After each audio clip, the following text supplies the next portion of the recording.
After Stephane Dion's defeat, he became overly embarrassing and actually had one of his bodyguards assault a CTV journalist.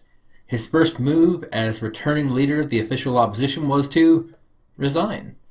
Many people felt that Harper didn't win, but instead Dion had lost.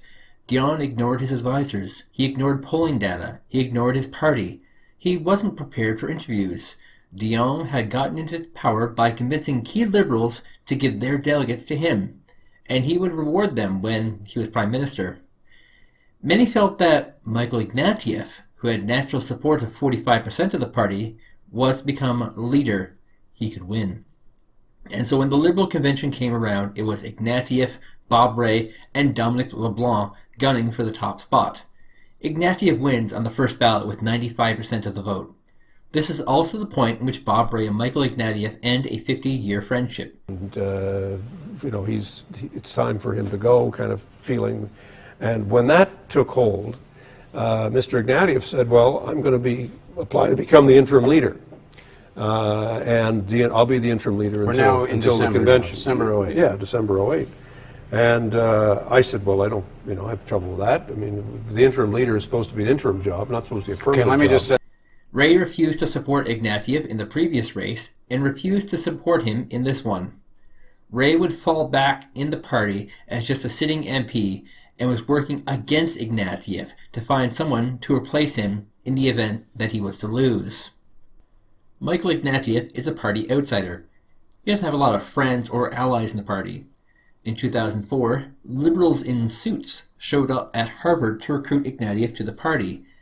They laid out a plan in which he would resign his university chair, move back to Canada, win a seat as an MP, and replace Paul Martin as Prime Minister.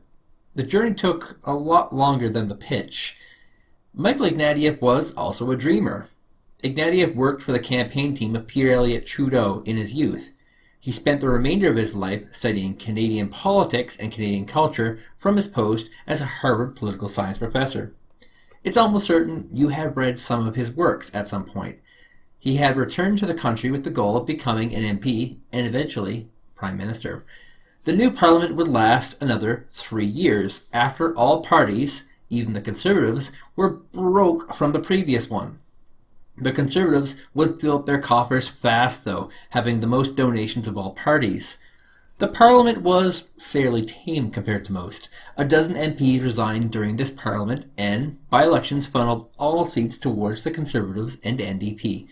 The timing of this event was during the global recession. Canada had somehow weathered the storm, and early bailouts had made Canada one of the strongest countries and currencies in the world.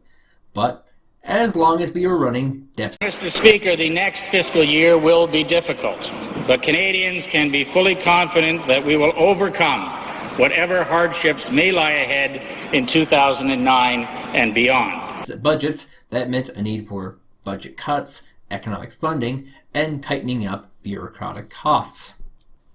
In particular, he was cutting out the per-vote party subsidy. This subsidy provided each party with a revenue model granted based on how many votes they accumulated. This subsidy was inherently anti-democratic because it always gave an advantage to whoever won. For smaller parties, it was absolutely destructive to lose this subsidy. I think every vote was $1.75 or $2, something like that. He's decided to phase that out by the year 2016. What do you think of that idea? Well, the Conservatives have made a lot about this, and they make it sound like that's the total sum of funding that goes out of the public purse to parties. I mean, that's not true. It's far from the truth. In 2009, the last year I looked at, it totaled about $10 million to the Conservative Party itself. But they got more money from the tax credit, which Canadians are familiar with. If you've ever gone to a party event, it's a fundraiser, somebody gets up and says, give us $300, you'll get 75% of it back. That 75% is coming from taxes that are not collected. As NDP leader in 1979, Ed Broadbent joined the Liberals to defeat Joe Clark's Conservative minority. I took a long walk. Novel. It's obviously about the current political situation. But I'm not going to talk in detail about it. It's already public knowledge. I've seen, I don't know how it became public knowledge anyway, that I've talked to Mr. Gretian. The Conservatives prorogued Parliament, and after a few months the parties were in such a disarray with each other that plummeting polls caused them to break off the agreement. Prime Minister Dion, who was rejected by the voters just 6 weeks ago. They want to install a coalition that they explicitly promised not to support. The Liberals campaigned against the coalition with the NDP precisely because they said the NDP's policies were bad for the economy. And now they plan to enter into the very same coalition under the guise of strengthening the economy. Stephane Dion and the NDP plan to make this happen by accepting the support of a party that wants to destroy the country. The Liberals would support this budget and all subsequent budgets. From his biography on his political career, Ignatieff claims that he was unable to sell the concept itself to Canadians, and the more he thought about it, the more he realized that this government of losers would not work with the constant blackmailing from the Bloc Québécois. The next year would be focused on crime.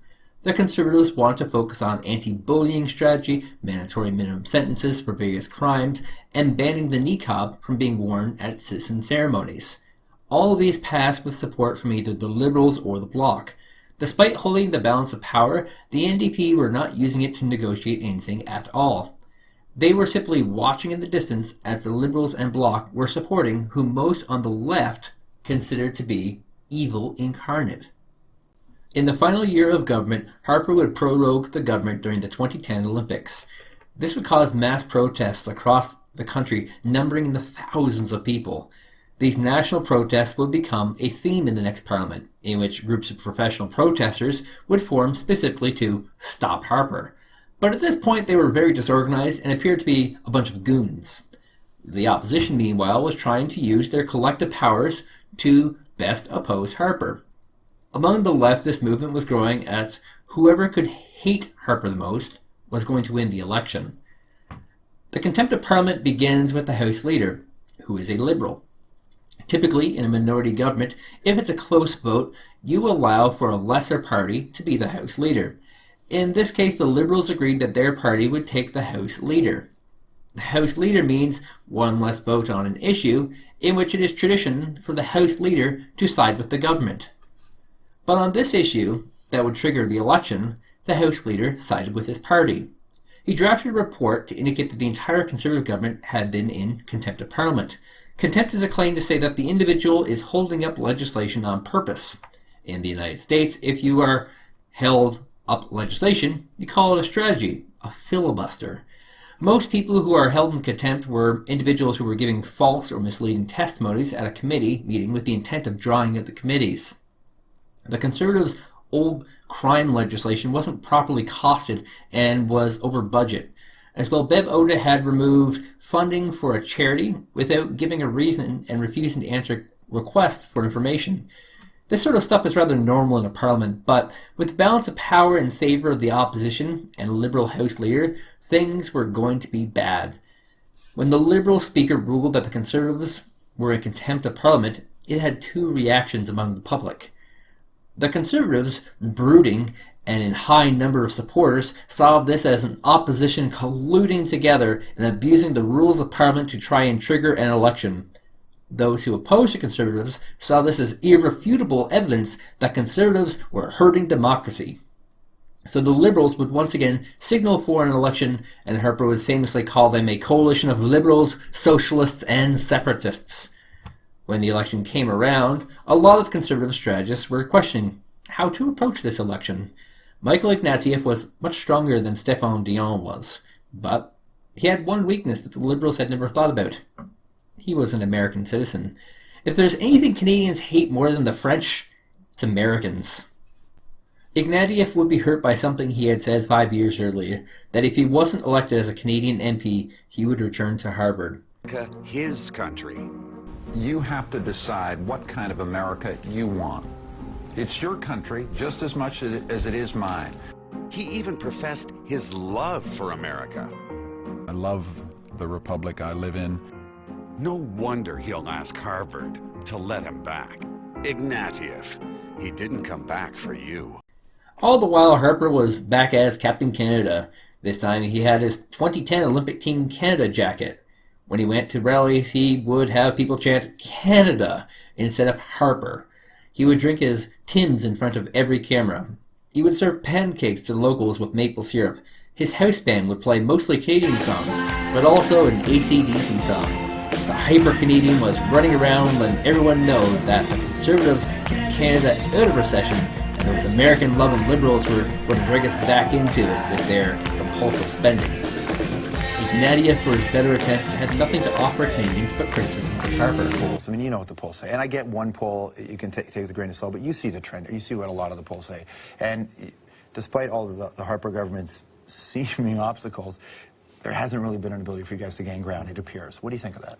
Well, I mean, there are a couple of things to say. One of them is that they've spent millions and millions of dollars trying to take me apart, attack my patriotism, attack my commitment to the country, attack my life, attack my motives. Right? It's bound to have a certain amount of effect. Harper had set up a G20 conference that had estimated costs of roughly $2 billion. In this $2 billion was a fake lake in Huntsville with an overly expensive gazebo project. However, because Harper was cleared on what were presented as high costs, people chose to ignore these accusations. Ignatieff made a large blunder on the campaign trail when he tried and failed to sound hopeful. And I kept hearing that refrain from Bruce Springsteen. Rise up, rise up, rise up, Canada, rise up, rise up. But then something unexpected started happening. While the Conservatives had skyrocketed into popularity, the NDP saw their own surge. They would start with about 15% support, and in the last week, that number would suddenly surge to 30%. The NDP, for the first time in their history, were more popular than the Liberals.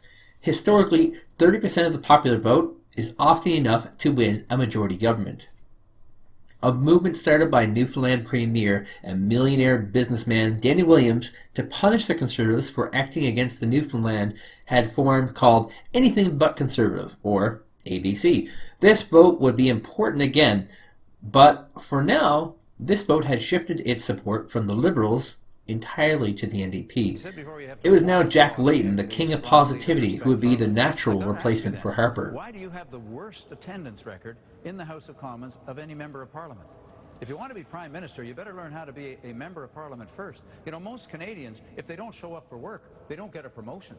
Layton was a very old man at this point and had just undergone hip surgery. This slowed him down compared to previous years. He began walking around with a cane. But instead of seeing the cane as a weakness, he used it as a strength. Layton would hoist his cane in the air to show his strength in weakness and ask Canadians to hope again. When the polls opened, people were nervous.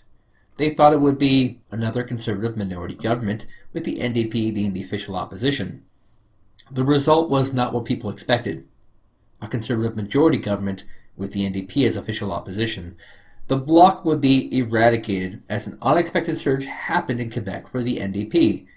This was a ragtag, awkward official opposition. Most of their MPs were under the age of 30, and most of them were female. One MP was on vacation in Las Vegas during the election and forgot that she even put her name on the ballot. Another was pregnant and would not sit for the first parliament. A third was a blues musician who had not paid his taxes for a decade. A fourth and a fifth would be sexually assaulted in the coming parliament by Liberal MPs. If there was anything to say about the events leading to the 2011 election, they were certainly boring. But the play was now set for the final and exciting act.